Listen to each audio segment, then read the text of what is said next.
예, 그래서 발도르프 교육의 이론적인 배경부터 살펴보고요. 그 다음에 발도르프 교육이 갖고 있는 구성이 어떤지 보고요.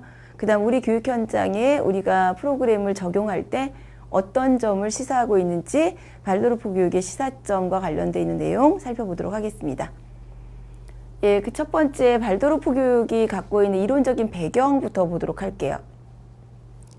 예, 발도르프 교육이라고 하는 것은 예, 슈타이너 박사가 처음으로 창시했다라고 할 수 있겠습니다. 예, 그래서 독일의 예, 슈타이너 박사가 창시한 예, 교육 프로그램이라고 할 수 있고요. 인지학적인 인간관이라고 하는 거에 기초를 하고 있다라고 할 수 있겠습니다. 인지학이라고 하는 거의 어원을 잠깐 살펴보면 그리스어에서부터 출발을 하는데요.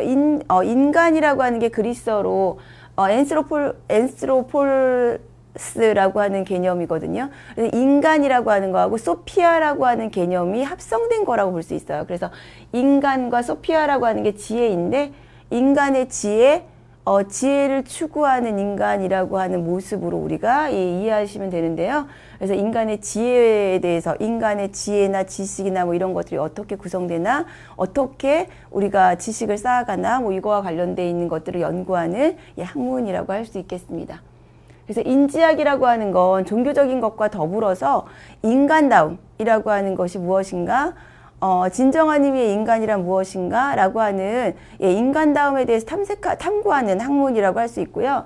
인간 본성에 대한 올바른 이해를 바탕으로 해서 인간을 이해하고자 하는 그런 학문이라고 할 수 있죠. 그래서 인간을 정신적인 존재, 육체적인 존재, 그 다음에 영혼적인 존재로 이제 바라보고 있다라고 할 수 있겠습니다. 그래서 인지학이라고 하는 건 인간이 스스로의 본성을 인식하고 삶의 근원과 본질에 대해서 눈을 뜰 수 있도록 교육을 통해서 지혜를 얻고 탐구해가는 학문이다라고 우리가 정의할 수 있습니다. 우선 이 슈타이너 박사가 인간에 대해서 이해하는 과정 속에서 인간이 무엇인가라고 하는 인간의 본질에 대해서 얘기하는데요. 같이 하나씩 살펴보도록 할게요. 인간의 본질, 인간이란 물질체로 구성되어 있다라고 얘기하죠. 그래서 물질체라고 하는 건 우리가 이제 흔히 쉽게 이해할 수 있는 건 이거죠. 정신적인 부분을 제외한 나머지 신체를 의미하는 개념이라고 할 수 있겠습니다. 그래서 인간은 자연세계에 존재하는 광물질과 관련이 있는 물리적 신체를 지니고 있다라고 이제 보고 있는 거고요. 그래서 인간을 구성하고 있는 본질 중에 중요한 게 이제 물질체, 신체를 이제 물질체라고 얘기한 거죠. 그래서 물질체라고 하는 게 있고요. 두 번째 이제 생명체라고 하는 에테르체라고 하는 거죠. 생명체 또는 에테르체라고 얘기하는데, 그래서 신체 안에 존재하는 광물적인 존재이고요. 육체, 신체라고 하는 물질체라고 하는 이 육체의 물질적인 힘이라고 하는 거죠. 육체가 성장하고 육체가 살아가는 데 있어서 필요한 것들이라고 얘기하는 거죠. 그래서 뭐 성장과 생식과 관련되어 있는 개념이라든지 호르몬이라든지 내적인 어떤 동작과 관련된 현상들이라든지 뭐 이런 것들을 만들어주는 것이 이 생명체 역할로 이루어진다고 보는 거죠.